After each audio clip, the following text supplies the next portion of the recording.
It's like so little time. No need to go here. I can handle this alone. Interdimensional squid, owl ships, and President Robert freaking Redford are just a few of the things we saw in the premiere of HBO's new Watchmen series. The new Watchmen TV show created by Damon Lindelof is not a continuation of Zack Snyder's 2009 movie, but a direct sequel to Alan Moore and Dave Gibbons' 1986 comic book of the same name. And there are several references to that original series, starting with Rorschach. Keep your own secrets. In the HBO show, the legacy of the nihilistic superhero known as Rorschach has been tainted by a racist terrorist organization known as the 7th Cavalry, who wear his mask and repurpose quotes from his journal to fit their agenda. Rorschach can't defend his image though, because in the comic books he dies at the hands of his former teammate, Dr. Manhattan. Speaking of Dr. Manhattan, the Blue Man Group-looking bioluminescent superhero makes a brief appearance in the first episode in a news clip. In this clip, he appears to be destroying the castle he built on Mars in the comic books, meaning he might soon be headed back to Earth after 35 years. On Mars, you taught me the value of life. And back on Earth, we learn from a poster in the background of a shot that actor Robert Redford is the President of the United States and has been for the last 3 decades. Now, this isn't as random as it may first seem, because on the final page of the comic book, it was revealed that Redford would be running in the 1988 election. To build a really better world sometimes means having to tear the old one down. Later in the episode, we see Regina King's character, Angela Abar, aka Sister Night, and her son driving down the road when it starts raining squid. Yes, squid.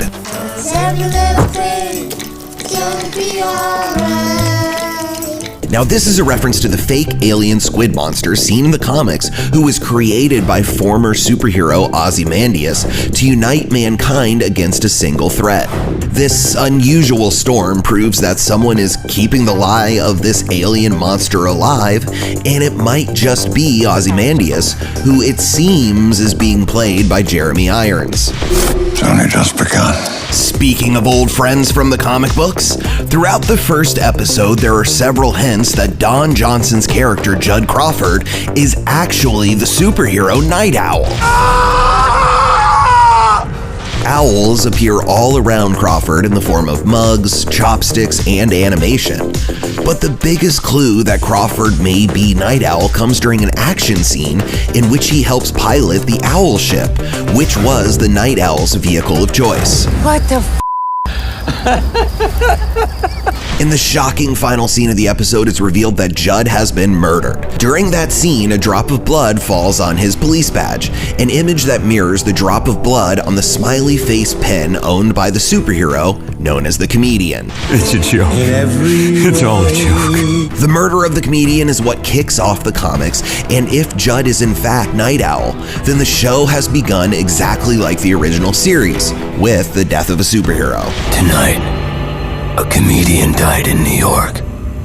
Somebody knows why. Before Black Panther became a massive box office hit and earned a Best Picture Oscar nomination, it took over 20 years to make, with a lion's den of actors potentially starring. No need to go here. I can handle this alone.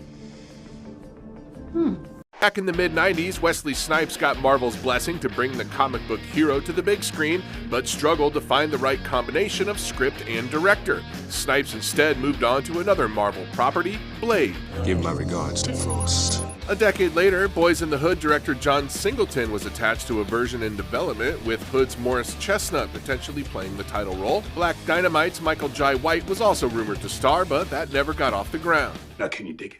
Doctor Who's Noel Clarke reportedly offered to write a Black Panther movie and play the lead, but Marvel declined. Finally, as Marvel began to solidify the project, other names were tossed around to play Black Panther, including 12 Years a Slave's Chiwetel Ejiofor and Star Wars The Force Awakens' John Boyega. But it was instead handed to Chadwick Boseman, best known for biopics like 42 and Get On Up. This never gets old.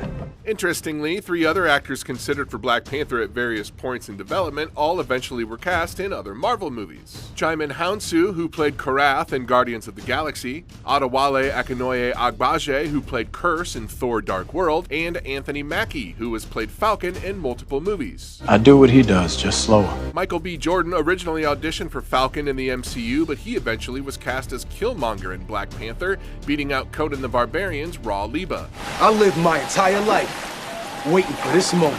And in other superhero movie swapping, Yahya Abdul-Mateen II, who plays Manta in Aquaman, first auditioned for the role of M'Baku in Black Panther, which instead went to Winston Duke. It's challenge day.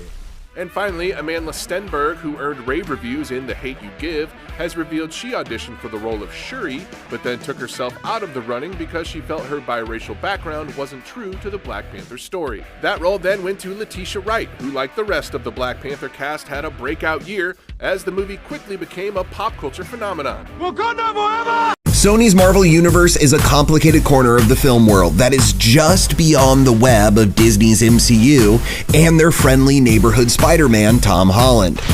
Yeah! Not bad! Now that Sony and Disney have agreed to share their toys, according to Venom and Zombieland Double Tap director Ruben Fleischer, the groundwork has been laid for Peter Parker to cross over into Sony's Spider-Verse. That's where it's all going to lead. You can't trick me anymore. Fleischer believes director Andy Serkis could pull off the showdown in October 2020's Venom 2. But that may be wishful thinking, as Woody Harrelson is already set to reprise his mid-credits Cletus Cassidy cameo. There's gonna be carnage. More specifically, Harrelson's gonna be Carnage, a murderous symbiote-infected madman. He'll team up with the Bonnie to his Clyde, or more fittingly, the Mallory to his Mickey with that natural-born killers connection, Scream Queen and Psychic Terror. Shriek? Friend of yours? Trust me, nothing about her is friendly. Shriek, aka Frances Louise Barrison, first appeared in ink during the 1993 Maximum Carnage crossover event. In the 14-part comic book storyline, Cassidy meets Barrison while incarcerated at the Ravencroft Asylum. The pair breaks loose, dubs themselves mom and dad of a supervillain family, and paints the town blood red. Stop! Spider-Man is ours, and ours alone! To stop Carnage and Shriek's spree, Venom joins a team of Spider-Vengers, including the Webhead, Captain America, R.I.P., and another anti-hero getting his own standalone Sony feature, Morbius, the Living Vampire. I'll feed on you! You wanna feed on me? You don't know where I've been! From Safe House and Easy Money director Daniel Espinosa, July 2020's Morbius details how the good doctor, played by Jared Leto, fails at curing his rare blood disorder with vampire bat DNA and instead becomes, well, the living vampire. Skin translucent, mesostructure distorted. I've got to reverse this. Considering Morbius drops 2 months before Venom 2, we smell a cameo, but perhaps not the full-on team-up required for Maximum Carnage. Sony also has designs on a solo adventure for Black Cat, aka Felicia Hardy, who briefly dated Morbius right before their individual goth phases, and since she's also a major player in that monumental Carnage clash, her film may have to come first. I also know the value of surprise! Tom Hardy's in for 3 Venom films, and the Maximum Carnage storyline could fit nicely into the arc of a trilogy and a few standalone origin tales, but Sony has yet to announce any specific plans for that. Instead, they're promising a Madam Web movie from the writers of Morbius because it's time for the world's first blind telepath on life support to beat up bad guys with her brains. It is usually a good idea to have a seat when your world is about to be turned upside down. Whoa! Before we get started, does anyone want to get out? All right, last chance to jump ship before we roll that new spot. Some people move on. But not us. Oh, we could never quit you, Cap. And by the look of things, Endgame picks up a while after Thanos snapped and Infinity War ended. At least long enough for someone to get posters designed and printed for the support group meeting. We may not be perfect at the safest hands are still our own. And despite Ellis Island closing in 1954, boats landed there in droves looking for safe harbor after the snap launched the entire world into chaos. Oh no. From the quick flashes that follow, we can see that Nebula teams up with Tony Stark to get them back to Earth. It's hard to tell, but Nebula appears to be hooking her more robotic arm directly to the ship to possibly jumpstart the engine. So, if that plan worked, we can assume Iron Man made that final message to Pepper in the last trailer before this played out. When I drift off, I will dream about you. There's a split-second shot of Rocket Raccoon in a uniform that is very similar to the one his character wore in the late 2000s comics. He enters a seaside house that has lobster traps scattered in the front yard, so we can rest assured that Rocket's eating well.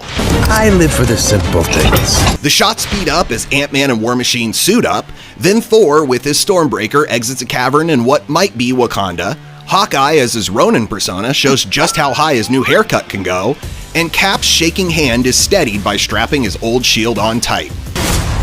And the last shot is a doozy, the slow-mo march to battle in the Avengers hangar. It's hard to be certain, but it looks like Cap, Thor, Black Widow, Rocket, Ant-Man, War Machine, and finally Bruce Banner, who may still be having trouble turning into Hulk.